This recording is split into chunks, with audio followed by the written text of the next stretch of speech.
નમસ્કાર મિત્રો, જય હિન્દ। હું છું ડીની ચૌધરી। ફરી એકવાર આપ સર્વેનું સ્વાગત છે આપ સૌની સહિયારી યુટ્યુબ ચેનલ ડીઆર ગુજરાતીમાં। તો મિત્રો, આ વિડીયોમાં ખાસ વાત કરીશું કે શિક્ષણ સહાયક ભરતી 1/9/2024ના રોજ જે જાહેરાત આવવાની છે એને લઈ અને 1/8/2024ની સ્થિતિએ જે ખાલી જગ્યાઓ છે એ બાબતે આજે કાયમી શિક્ષકોની ભરતી માટેનો નવો પરિપત્ર જાહેર થયો છે અને 1/8/2024ની સ્થિતિએ જે ખાલી જગ્યાઓ છે એ મુજબ 1/9/2024ના રોજ કાયમી શિક્ષકોની ભરતી આવનાર છે। તો એને લઈને જે પરિપત્ર આવ્યો છે એમાં શું જણાવવામાં આવ્યું છે, જેમાં ખાસ જે સરકારી માધ્યમિક અને ઉચ્ચતર માધ્યમિક શાળાઓ માટેનો આ ઓફિશિયલ પરિપત્ર છે જે સરકાર દ્વારા કરવામાં આવ્યો છે।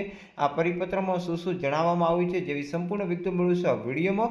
તો વિડીયો છેલ્લે સુધી જોતા રહેજો। ચેનલ પર નવો તો સબસ્ક્રાઇબ કરી બેલ આઇકન પ્રેસ કરી દો એટલે આપણા જે આવનાર તમામ ભરતીને લઈ અને નવી અપડેટ તમને મળતી રહેશે। તો ચાલો વિડીયો શરૂ કરીએ।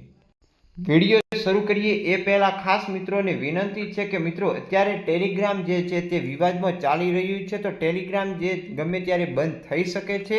તો ટેલિગ્રામ જેવું જ આ ફ્યુચર છે, એટલે કે વોટ્સઅપ ચેનલ, જેમાં તમારા જે પર્સનલ મોબાઈલ નંબર હોય છે એ મિત્રો આમાં તમે અહીંયા જોઈ શકો છો, કોઈને બતાવશે નહીં અને આ ચેનલની અંદર તમે એડ થઈ શકો છો અને જે માહિતી તમને ટેલિગ્રામમાં મળતી હતી એ તમામ માહિતી આ વોટ્સઅપ ચેનલની અંદર પણ મળી જશે અને એની લિંક હું નીચે ડિસ્ક્રિપ્શન બોક્સમાં આપું છું, ત્યાંથી તમે ફટાફટ આ ચેનલમાં જોઈન થઈ જવા વિનંતી, જેના કારણે તમને આવનાર ભરતીની માહિતી મળતી રહેશે। તો ચાલો હવે જોઈએ પરિપત્ર।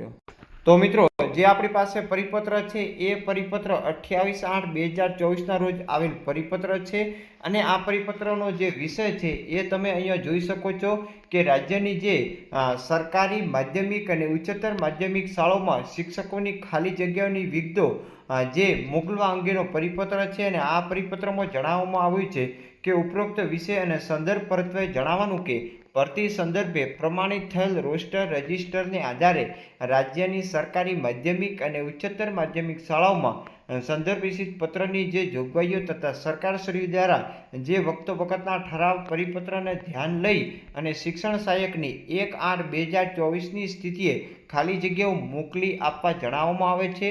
શિક્ષણ સહાયક માટે રાજ્ય પરીક્ષા બોર્ડ દ્વારા 2023માં જે વિષયમાં ટાટ સેકન્ડરી અને ટાટ હાયર સેકન્ડરી લેવાયેલી હોય તે જ વિષયની ખાલી જગ્યાઓ જે તે વિભાગ, વિષય, કેટેગરી અને માધ્યમ પ્રમાણે આ સાથે સામેલ નિયત નમૂનાના જે પત્રક એટલે કે એક્સેલ ફાઇલની અંદર કચેરીની મહેકમ શાખામાં ઈમેલ આઈડી દ્વારા 31/8/2024 સુધીમાં મોકલી આપવાની છે। એટલે કે 31/8 છેલ્લી તારીખ છે અને 1/9ને જાહેરાત આવે એવી પણ પૂરેપૂરી શક્યતાઓ રહેલી છે। 1, 2, 3 દિવસ મિત્રો જો લેટ પણ થઈ શકે છે। તો છેલ્લામાં છેલ્લી 3 તારીખ 3/9 સુધીમાં આ જાહેરાત આવી શકે છે। શિક્ષણ સહાયકની ખાલી જગ્યાઓ માટે કઈ સૂચનાઓ ધ્યાનમાં લેવામાં આવે છે, તો રોસ્ટર રજિસ્ટર પ્રમાણે જે શાળાને મળવાપાત્ર મહેકમની પૂરતી ખરાઈ કરી અને શાળાના દરેક મળવાપાત્ર જગ્યા માટે વિભાગ, વિષય, માધ્યમ અને કેટેગરી આધારે ખાલી જગ્યાઓ આમાં ભરવાની રહેશે। એના સિવાય જે શાળાની ખાલી જગ્યાઓ ભરવા માટે દર્શાવવાની હોય એ શાળાના રોસ્ટર રજિસ્ટર સામાજિક ન્યાય આધારિકતા શિક્ષણ વિભાગ દ્વારા પ્રમાણિત થયેલ હોવું જોઈએ। એના સિવાય 9 થી 12માં જે સળંગ વર્ગ દીઠ 2 શિક્ષકોનું પ્રમાણ રાખવામાં ઠરાવેલ છે અને માત્ર માધ્યમિક શાળા હોય ત્યાં વર્ગ દીઠ 1.5 અને ઉચ્ચતર માધ્યમિક શાળા હોય ત્યાં વર્ગ દીઠ 2.5ના રેશિયો મુજબ શિક્ષકો મળતા હોય છે। એના સિવાય 6 કે તેથી વધુ વર્ગો જે શાળા હોય ત્યાં કોમ્પ્યુટર શિક્ષક પણ મળવાપાત્ર થતો હોય, જેથી વર્કલોડ પૂર્ણ કરવા સાક્ષરી વિષયનો કાર્યભાર પણ સોંપી શકાય છે, જેમ કે ચિત્ર, વ્યાયામ વગેરે વિષયની ખાલી જગ્યાઓ પણ દર્શાવવાની રહેશે। એના સિવાય જે પીએચ કેટેગરીમાં આવતા હોય એમને પણ અલગથી દર્શાવવાનું છે। એના સિવાય જે 9 થી 12માં સળંગ એકમ ગણવા બાબતે જે શૈક્ષણિક કર્મચારી ગણવાના જે એકમ હોય એ દીઠ અલગ અલગ દર્શાવવાનું મંજૂર મહેકમ મુજબ।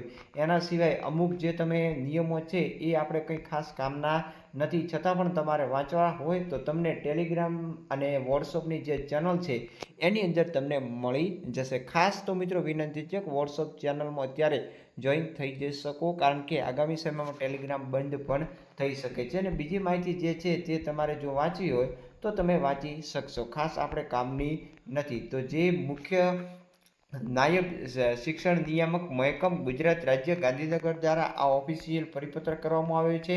એની સામે જે પત્રકો પણ સામેલ છે અને આ પરિપત્ર 28/8નો છે અને છેલ્લી તારીખ છે 31/8, કારણ કે એના પછી 1/9 ભરતીની જાહેરાત આવવાની શક્યતા છે, પરંતુ આ એક તારીખ અંદાજિત હતી, એટલે કે 3 અને 5 તારીખ સુધી પણ જાહેરાત આવી શકે છે. તો ફરી મળીશું નવી અપડેટ સાથે. ત્યાં સુધી જય હિન્દ, જય ભારત. Thanks for watching.